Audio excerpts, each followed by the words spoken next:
Olá, gente! Mulherada linda! Estou com uma pessoa muito especial aqui que eu fiz questão que visse aqui para o nosso curso para compartilhar sua sabedoria. Estou aqui com o João Alexandre, que é um grande psicólogo e também especialista em traumas. E a gente teve um bate-papo esses dias que foi incrível, onde falamos sobre experiências de abuso e como que trabalha isso internamente. Sim. E eu achei extremamente interessante e incrível como eu expliquei para você e compartilhei com você como foi o meu processo de me reconstruir sem ter ajuda psicológica nenhuma, mas de uma descoberta de entender em mim o que eu precisava fazer para me curar, para colocar os meus pedaços no lugar. E foi muito interessante porque ao conversar ele falou: nossa, Dawn, você fez muita coisa que está baseada na psicologia, o que eu faço com os meus pacientes. Então Sim. Achei isso incrível, então por isso que eu queria vir aqui, porque esse curso é muito sobre a minha história, sobre os meus passos e que eu fiz, mas ter um psicólogo também que você é incrível naquilo que você faz e além disso você também é especializado em traumas. Então nós temos algumas perguntas que a gente vai estar perguntando aqui nas redes sociais que eu recebi e que o João Alexandre vai nos ajudar a responder e a gente vai bater um papo aqui. Então, João, um prazer enorme ter você aqui nesse curso de mulheres, nos ajudando a cada dia a nos reconstruir, e eu adoraria saber um pouco mais como que você, se isso é uma coisa normal, as mulheres chegarem pra você falando: João, eu tenho problemas na minha sexualidade, eu sofri abuso. É uma coisa, eu acho que às vezes é muito difícil pra mulher se abrir e muito menos, assim, muito mais, na verdade, para homens. Então, isso é uma coisa normal que você recebe no seu consultório? Isso é um assunto que você vê frequentemente? Sim, isso é tão interessante porque, assim, tem mulheres que às vezes elas estão anos em terapia e às vezes depois de 4 anos em terapia elas falam: João, tem um negócio que eu quero te falar. E aí ela traz esse tema à tona e aí tudo que vinha acontecendo faz sentido. Com o tempo, assim, eu fui pegando, assim, pequenos sinais de quando que acontece algo assim. Às vezes dificuldade de entrar em relacionamentos, às vezes problemas dela relatar dores no sexo, ou sentimentos de fuga, ou eu não consigo ter prazer, ou não sei o que eu gosto, ou acho que sexo é algo que eu não preciso, consigo viver perfeitamente bem sem. Então, assim, tem vários pequenos sinais que dá para ir percebendo quando é que a pessoa está tendo alguma questão de abuso que está meio num pano de fundo. E na hora que isso vem para a superfície, às vezes vem muita vergonha. Tanto que tem clientes, assim, teve uma mulher que eu atendi em 2016 ou 2017, faz pouco tempo, foi recente. Sim. Na hora que ela contou a situação do abuso, ela ficou 6 meses sem voltar.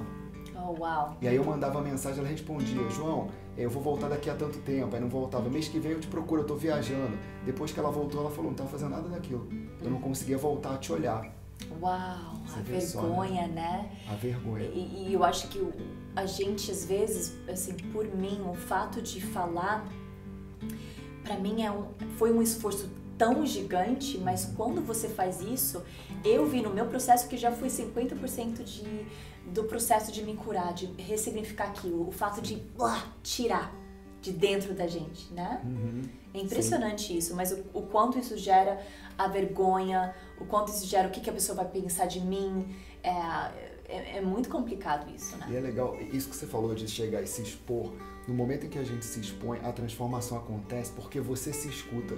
Até então você está escutando várias vozes internas sobre o que você pensa sobre você no momento em que aconteceu o abuso. Então, na hora que você verbaliza para outra pessoa, tem um terceiro ali te ouvindo, além de você e das tuas vozes, um terceiro ali na tua frente, você passa a pensar assim: caramba, eu agora consegui me escutar. E aí você dá uma dimensão no panorama do adulto. Isso faz toda a diferença, não? Porque na hora que você se ouve como criança na tua mente, você está reproduzindo ali uma dor muito grande que a criança não vai conseguir solucionar nunca. Só quem vai conseguir resolver a parte do abuso vai ser no momento em que você conseguir fazer essa ponte entre a criança e o adulto. Então isso que é a beleza da exposição. É a hora em que é como se você desse luz, literalmente, num ponto que estava ali guardadinho, escondido, atrás ali de uma sombra.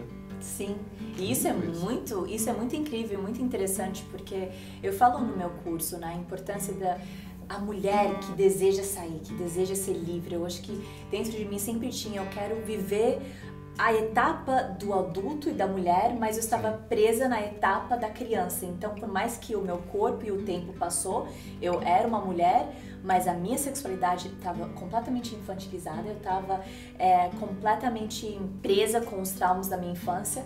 E enquanto eu tentava lidar com isso com a menina, a criança com a criança ela não consegue se ajudar. Realmente tem que vir uma outra parte da mulher, da cuidadora, para vir e começar esse processo de ter um lugar seguro para começar a trabalhar e tratar e curar a criança ferida, para que a mulher possa ter voz de novo, né? Sim. E falando sobre voz, João, acho que assim, para mim uma das coisas mais difíceis do meu processo pessoal foi justamente quebrar o silêncio, primeiro de falar, primeiro pra mim, isso aconteceu e foi desse jeito e desse jeito. Porque assim, antes eu vivia com aquela coisa maravilhosa de eu vou ser uma Madre Teresa, eu vou ajudar as pessoas, eu não preciso de sexo, isso tem nada a ver com minha vida. Quando na verdade era o oposto, né? Na verdade, a minha sexualidade era uma coisa muito latente, sempre foi muito forte na minha vida. Mas por eu não querer olhar para esse lado, por esse lado ser bagunçado, machucado, cheio de ferida, eu coloquei uma capa de que eu não preciso disso. Então eu meio que me convenci que isso não era o problema. E ficava tentando achar que eram outros problemas que me afetavam. Então eu não olhava para o lugar onde efetivamente me impedia de muitas coisas. Eu era extremamente tímida. Você não podia falar oi pra mim, que eu já ficava vermelha, não conseguia conversar com as pessoas direito, eu não conseguia me posicionar, tipo assim, isso aqui é o meu canto, isso aqui é o meu espaço.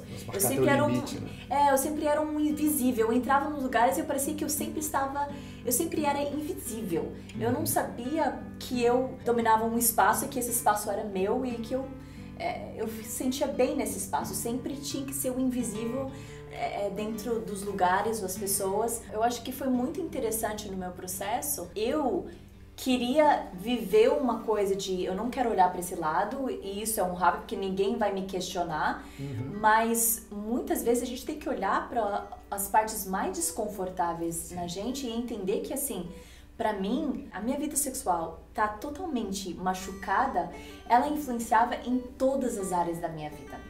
Então, por mais que eu tentava ficar consertando a minha timidez, ficar consertando a forma de eu não conseguir me amar, tentar, preciso me sentir melhor sobre mim mesma, vou usar maquiagem, vou fazer isso, tudo isso era em vão se eu não fosse para a raiz do problema, que era o problema na minha sexualidade, o problema no abuso sexual que eu tinha vivido, o problema de me sentir culpada, de ter nojo de mim, do meu corpo e de ter levado essa dor adiante, né? Ter vivido o abuso e depois ter me tornado alguém que queria fazer o mesmo com o outro, queria oprimir o outro, queria machucar o outro, porque um dia eu fui machucada.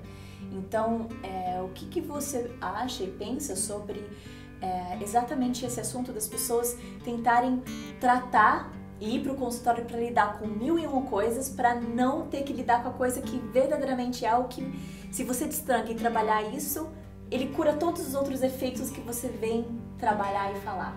É aquela ideia de ou você vai mexer na causa ou você vai ficar trabalhando durante anos as consequências, né? Na hora que você foi para a causa, você começou a ver mudanças.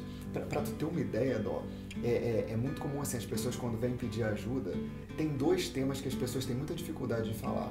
Um é o sexo e o outro é o quanto que elas ganham. Todo mundo tem muita vergonha de expor isso. Todo mundo não, né? A maioria das pessoas tem vergonha disso. Só que o sexo já é um tabu normalmente. Ele já é difícil de ser colocado. Sim. Então, assim, na hora que uma pessoa vem procurar ajuda, se você vivenciou alguma situação assim ligada ao abuso, é muito importante que você consiga fazer esse movimento que nem a Dó tá falando da exposição, né? Que é na hora que você traz para o mundo a questão da exposição, você se vê. E Dó, eu queria até voltar, assim, se tu me permite, tu falou uma coisa muito bacana, essa questão da Madre Teresa, de cuidar demais, de quase que vestir uma roupagem emocional do bonzinho, daquela pessoa assim, que eu não preciso de sexo. Eu vou pro mundo ajudar o planeta, vou ser uma pessoa tão boa que a minha sexualidade não vai precisar aparecer. Porque quando você imagina pessoas assim, vou usar um termo assim, iluminadas ou grandes avatares, assim, Buda, uma Madre Teresa, a gente nunca para pra pensar assim na sexualidade dessas pessoas. Sim. Que de certa maneira pode ter sido até canalizada por uma boa ação, para movimentos sociais, que muitas vezes acontece isso mesmo. Mas seriam pessoas assim que estão num patamar assim muito avançado, penso eu, né? Então assim, na hora que a gente pega a nossa sexualidade, bota ela engavetada e vai para o mundo fazendo isso, eu vou entrar num movimento de estar fazendo isso tudo pelos outros, mas por conta de uma dor que está lá dentro que não foi digerida. Sim. Então isso gera uma problematização da sexualidade muito grande. E aí o prazer para as outras áreas vai minguando. Então chega um momento, eu estou te falando isso que eu já peguei uma pessoa exatamente nesse ponto, dela chegar na sessão com uma sensação assim de que ela era quase uma semideusa, para você ter ideia. Eu lembro que depois que ela começou a ir melhorando, eu falei isso para ela. Falei, olha, você lembra? Você tinha uma percepção como se você fosse uma semideusa. Tipo assim, eu posso ajudar todo mundo, mas eu não tenho problema. Então, tipo assim, ela queria que eu ajudasse ela a olhar para a dor dela enquanto ela ajudava todo mundo. Era uma dor assim, eu não consegui ajudar tal pessoa, estou me sentindo culpada. Mas em nenhum momento ela queria olhar para a própria sexualidade. Quando ela olhou, ela começou a dosar, e foi muito bonito isso, porque ela começou a dosar o quanto que ela queria disponibilizar de tempo e de doação de vida e de energia dela para realmente ajudar as pessoas. E ela viu que ela estava ajudando quase que 5 vezes mais. Olha só. Olha que interessante. E aí depois que ela foi regulando isso, ela foi fazendo mais conexão com o corpo dela. Ela diminuiu, para você ter uma ideia, 24 quilos. Uau. Você vê? E era uma pessoa que era um pouco mais cheinha, né? Porque 24 quilos são 24 quilos, né? Ela deu uma emagrecida e ela falou, caramba, agora eu tô conseguindo ter mais contato com o meu próprio corpo. Mas porque ela aterrizou. Tem uma coisa que é muito interessante. Tem uma síndrome chamado Spiritual Bypass, que é quando a pessoa se conecta tanto a algo espiritual que ela esquece das necessidades dela aqui do planeta, né? Digamos assim. Então é comum, às vezes, uma pessoa que é muito espiritualizada, sei lá, perde a mãe falece. E aí a pessoa está no velório pensando assim, não posso chorar, eu tenho que ficar bem, porque meus tios estão mal, e minha mãe, se tiver aqui o espírito dela, ela vai ficar triste comigo. Então a pessoa pega as dores todas e joga para escanteio. É como se essa pessoa que está muito conectada com essa área maior, espiritual, e está abafando a sexualidade, tivesse, de certa maneira, vivendo isso.